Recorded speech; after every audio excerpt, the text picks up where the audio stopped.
Yaps, balik lagi sama Ryonime. Mari kita lanjutkan episode sebelumnya. Mereka pun mulai khawatir jika ada makhluk yang jauh lebih kuat akan muncul. Beberapa langkah kemudian, yang mereka temukan hanyalah sebuah pintu raksasa. Semua anggota terlihat heran, karena ini adalah pertama kalinya mereka melihat sebuah pintu yang sangat besar di dalam dungeon, dan keberadaannya terasa sangat mencurigakan. Keraguan itu pun mulai muncul.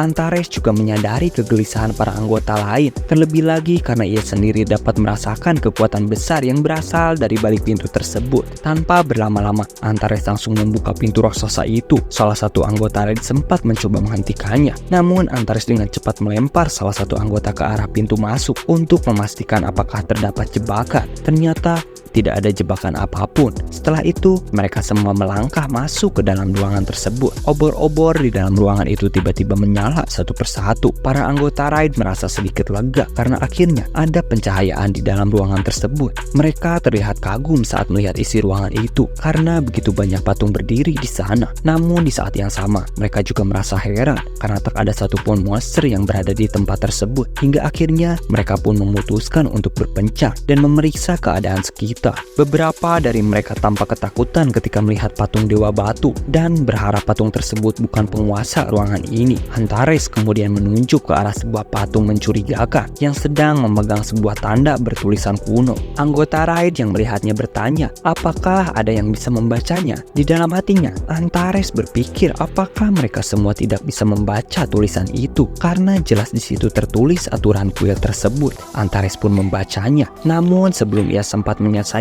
Li Johe menarik lengan Antares dan meminta perhatiannya ke arah salah satu patung. Antares pun meminta agar lengannya dilepaskan, lalu melanjutkan membaca tulisan tersebut. Peraturan pertama, sembah dewa. Peraturan kedua, muliakan dewa. Peraturan ketiga, buktikan kesetiaan kepada dewa. Bagi siapapun yang tidak mematuhi peraturan ini, mereka tidak akan bisa kembali. Sesaat setelah Antares selesai membaca peraturan tersebut, patung terbesar yang dikenal sebagai God of State tiba-tiba memancarkan cahaya dari kedua matanya. Tak lama kemudian, patung itu melancarkan serangan api ke arah para anggota raid. Antares yang menyadari hal tersebut langsung melesat ke arah serangan itu sambil mengatakan bahwa patung tersebut berani menyerang dengan serangan yang begitu lemah. Yang mengejutkan, serangan api dari patung tersebut berhasil ditahan Antares hanya dengan kedua lengannya. Antares justru terlihat semakin bersemangat. Antares kemudian membalas dengan mengeluarkan serangan api yang jauh lebih dahsyat ke arah patung tersebut. Serangan itu menghantam langsung God of State hingga patung itu hancur berkeping-keping. Antares pun tertawa. Para anggota raid yang menyaksikan kejadian itu hanya bisa terdiam dalam keterkejutannya. Namun sebelum sempat mereka merasa lega, patung-patung berbentuk prajurit yang berada di dalam ruangan mulai bergerak satu persatu. Mereka kemudian menyerang Antares secara bersamaan. Alih-alih merasa takut menghadapi serangan para patung raksasa tersebut, Antares justru menyambut mereka. Ia terlihat menikmati pertarungan itu, bahkan meremehkan para patung tersebut dan menyebut mereka boneka. Para anggota raid hanya bisa ketakutan menyaksikan pertempuran tersebut. Ini adalah pertama kalinya bagi mereka melihat pertarungan yang begitu luar biasa, hingga seluruh patung yang ada di dalam ruangan itu hancur dan hanya menyisakan satu patung. Patung itu adalah patung terakhir. Ia bernama Arsitek. Ia kemudian bangkit dan berteriak, mempertanyakan keberanian Antares serta menanyakan siapa dirinya sebenarnya. Ia juga mengatakan bahwa semua ini telah ia persiapkan dalam waktu yang sangat lama. Mendengar itu, Antares langsung melemparkan sebuah tombak ke arahnya dan memerintahkannya untuk diam. Ia mengatakan bahwa dirinya tidak tertarik berbicara dengan boneka sepertinya. Antares ingin bertemu dengan sosok yang berada di balik semua ini. Antares kemudian berteriak, "Keluarlah, aku tahu kau berada di balik semua ini." Pada saat itu, God of State yang sebelumnya telah hancur mulai memancarkan sebuah aura. Aura tersebut perlahan menyelimuti tubuhnya. Ia kemudian menyebut Antares sebagai Destruction Monarch dan mengatakan bahwa sepertinya mereka memang ditakdirkan untuk saling bertemu serta berniat untuk mengakhiri pertempuran mereka. Antares pun tertawa dan mengatakan bahwa jawaban itu terdengar jauh lebih baik. Ia segera bersiap melancarkan serangan lalu memerintahkannya untuk maju. Antares melesat ke arah God of State. Di saat yang sama, God of State juga mulai bergerak dan mencoba menangkapnya. Namun tiba-tiba Sung Jinwoo terbangun. Ternyata semua yang terjadi hanyalah mimpi yang ia alami.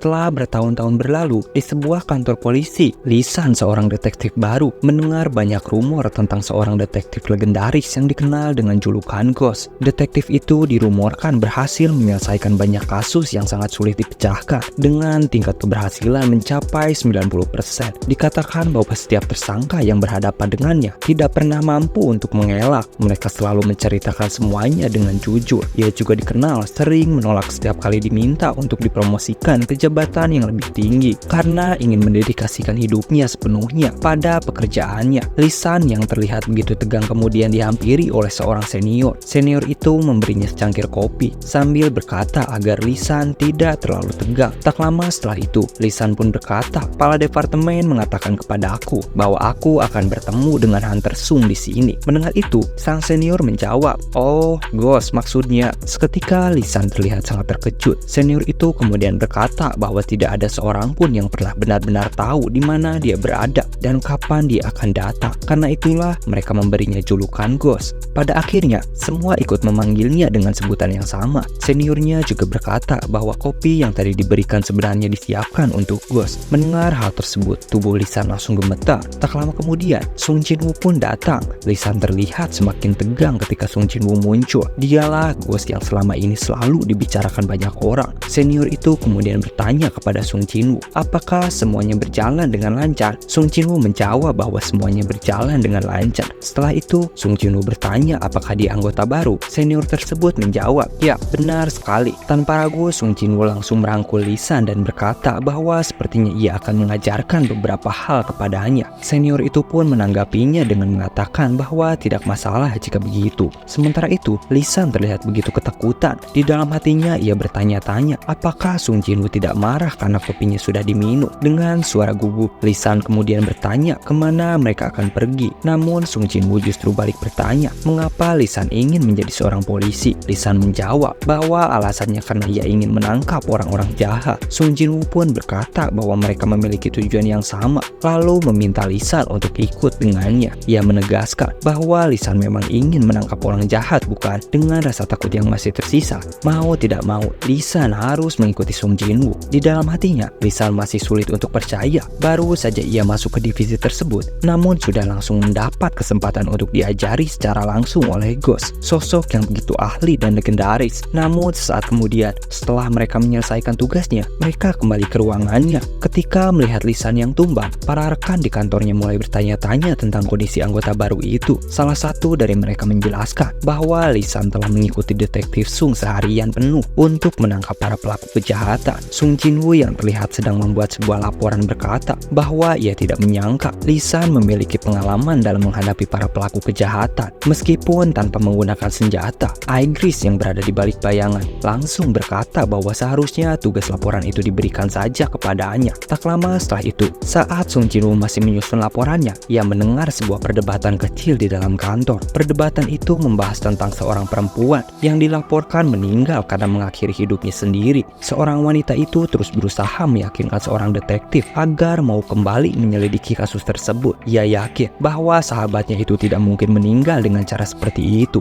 Namun sayangnya, detektif tersebut berulang kali menegaskan bahwa perempuan itu memang meninggal karena keputusasaan, sesuai dengan bukti-bukti yang ada. Mendengar perdebatan itu, Sung Jin-woo pun menghampiri mereka berdua. Ia meminta izin untuk melihat laporan serta bukti-bukti yang telah dikumpulkan. Setelah Sung Jin-woo membacanya, laporan tersebut menyebut bahwa perempuan itu meninggal akibat tekanan batin. Di balik kehidupan sehari-harinya yang terlihat ceria, ia ternyata menyimpan beban perasaan yang sangat dalam. Sung Jin-woo yang membaca laporan itu berkata bahwa tidak ada hal aneh yang terlihat dari isi laporan tersebut. Rekan detektifnya pun menanggapi, seolah menegaskan bahwa itulah yang sejak awal ia katakan. Namun tiba-tiba Sung Jin-woo mengatakan bahwa ia akan menyelidikinya kembali kejadian tersebut. Ia lalu menoleh ke arah wanita itu dan memperkenalkan diri sebagai detektif Sung sebelum meminta izin untuk berbicara sebentar dengannya. Wanita itu tampak terkejut karena tidak menyangka masih ada seseorang yang bersedia menyelidiki kasus itu kembali. Singkat cerita, di sebuah malam yang tenang, Sung Jin-woo muncul dari balik bayangan di sebuah apartemen tempat seorang perempuan sebelumnya dilaporkan meninggal dengan pengakhiran hidupnya. Ia mulai menyelidiki berbagai barang yang ada di dalam ruangan tersebut. Tak lama kemudian, Sun Jinwoo menemukan sebuah bukti yang cukup kuat. Ia lalu menggunakan kekuatannya dan menyentuh benda itu sambil memerintahkan agar ia bangkit. Perlahan, sebuah bayangan mulai muncul di hadapannya. Sesosok perempuan dalam wujud bayangan pun terlihat. Setelah dibangkitkan, perempuan bayangan itu tampak kebingungan dan tidak tahu harus berbuat apa.